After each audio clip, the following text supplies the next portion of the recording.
Oliy toifali pedagoglarga uy-joy sotib olish uchun subsidiya beriladi.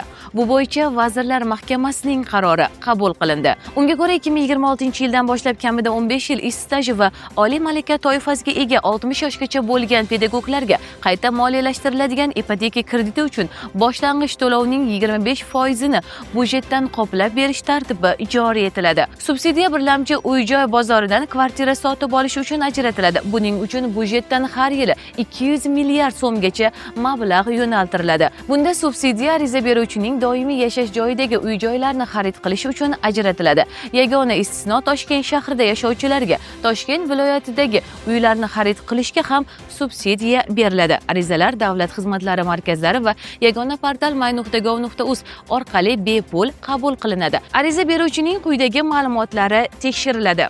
Ariza beruvchi va uning turmush o'rtog'i o'rtasidagi rasmiy nikoh tuzilgani, ular nomida 2 va undan ortiq mulk huquqi bilan turar joy mavjud emasligi, kamida 15 yil ish stajiga egaligi va ayni vaqtda faoliyat yuritayotgani, oliy malaka toifasiga egaligi va kredit tarixi bank talablariga mosligi, avval xotindan biri uy-joy uchun subsidiya olmagani. Yana bir muhim ma'lumot, ta'limning barcha bosqichidagi tashkilotlarda, jumladan maktab, akademik litsey, texnikum, kollej, kasb-hunar maktablari, oliy ta'lim tashkilotlarida ishlayotgan pedagoglarga subsidiya olish imkoniyati beriladi.